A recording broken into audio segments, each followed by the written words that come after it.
বাংলাদেশৰ শেহতীয়া পৰিস্থিতিক লৈ মানৱতাবাদত বিশ্বাস কৰা পৃথিৱীৰ প্ৰতিগৰাকী ব্যক্তিয়ে উদ্বিগ্ন হৈ আছে। তাত যিবোৰ ঘটনা ঘটিবলৈ ধৰিছে তাৰ পৰা যি ধৰণৰ ভিডিঅ' সমগ্ৰ বিশ্বলৈ বিয়পি পৰিছে, সভ্য সমাজ লজ্জাতন্ত হোৱা ধৰণৰ বিষয়। আমি স্পষ্টভাৱে ক'ব বিচাৰিছোঁ যে বাংলাদেশত যদি তাৰ সংখ্যালঘুসকলৰ ওপৰত উৎপীড়ন হৈছে, তেতিয়াহ'লে ৰাষ্ট্ৰসংঘই তাত হস্তক্ষেপ কৰিব লাগে আৰু ৰাষ্ট্ৰসংঘই তাৰ সংখ্যালঘু লোকসকলক নিৰাপত্তা দিয়াৰ ব্যৱস্থা কৰিব লাগে। নিকটৱৰ্তী এখন বৃহৎ ৰাষ্ট্ৰ হিচাপে ভাৰতবৰ্ষয়ো কূটনৈতিকভাৱে বাংলাদেশত থকা যিসকল ধৰ্মীয় সংখ্যালঘু লোক আছে তেওঁলোকক তাত কেনেকৈ সহায় সাৰথি পাৰে কৰক। কিন্তু এটা কথা স্পষ্ট যে বাংলাদেশত যেতিয়াই গৃহযুদ্ধ সদৃশ কিবা পৰিস্থিতিৰ সৃষ্টি হ'ব, তেতিয়াই অসম উত্তৰ পূৰ্বাঞ্চলে অনুপ্ৰৱেশকাৰী বোজা লৈ থাকিম এই কথাটো হ'ব নোৱাৰে। বাংলাদেশত কি হৈ আছে বাংলাদেশৰ ভিতৰতে হৈ আছে। বাংলাদেশত কাৰোবাৰ ওপৰত উৎপীড়ন চলিছে বুলি অসম উত্তৰ পূৰ্বাঞ্চলে পুনৰ যাতে কোনো কাৰণত বোজা ল'বলগীয়া নহয় অবৈধ বিদেশীৰ, সেই কথাটোৰ কাৰণে আমি স্পষ্টভাৱে সকীয়াইছোঁ।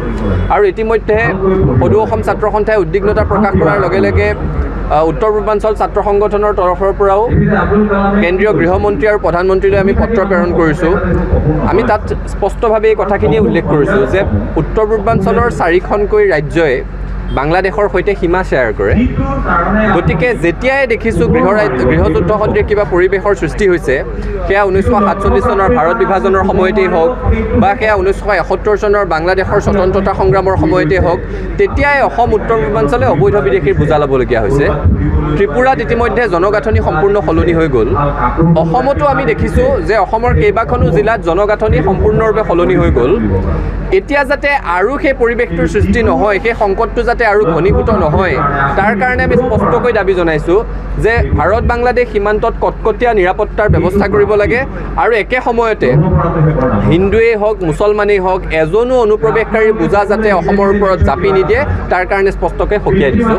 অসম চুক্তি 860গৰাকী শ্বহীদৰ ত্যাগৰ ফল, এটা দীঘলীয়া 6 বছৰীয়া আন্দোলন। সেই আন্দোলনত সহস্ৰজন লোক আহত হৈছে, নিৰ্যাতিত হৈছে, আমাৰ আই মাতৃসকল ধৰ্ষিত হৈছে, বহুজনে আজীৱন পংগুত্বক আঁকোৱালি ল'লে, বহু মানুহ গুলীবিদ্ধ হৈছে। তাৰ পিছত আমি অসম চুক্তি পাইছিলোঁ। অসম চুক্তি অনুসৰি এটা ভিত্তিবৰ্ষ নিৰ্ধাৰণ কৰি দিয়া গৈছিল যে 1971 চনৰ 24 মাৰ্চ, যিখিনি সময়ত গোটেই দেশত ভিত্তিবৰ্ষ 1948 চন। আমি 860গৰাকীয়ে প্ৰাণ আহুতি দিয়াৰ পিছতো বুজাবুজি কৰি 1971 চনলৈকে অসমৰ মানুহে আঁকোৱালি ল'বলৈ সিদ্ধান্ত লৈছোঁ। আমাৰ বহল অন্তৰ আমি তেতিয়াই দেখুৱাই দিছোঁ। এতিয়া আকৌ কা জাপি দি 2014 চনলৈকে বুলি ক'লে আমি ল'ব নোৱাৰোঁ। আৰু এই চৰকাৰখনৰ কোনো বিশ্বাস নাই।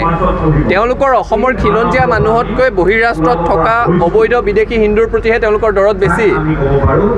কোনো ঐতিহাসিকভাৱে ৰাজনৈতিকভাৱে তাৎপৰ্য নোহোৱা এটা ভিত্তিবৰ্ষ 2014 চনৰ 31 ডিচেম্বৰটো কাৰ জৰিয়তে জাপি দিছে। এতিয়া যে বাংলাদেশত গৃহযুদ্ধ চলি আছে বুলি কাৰ ভিত্তিবৰ্ষ আকৌ 14ৰ পৰা আনি 24 নকৰিব, তাৰ কোনো নিশ্চয়তা নাই।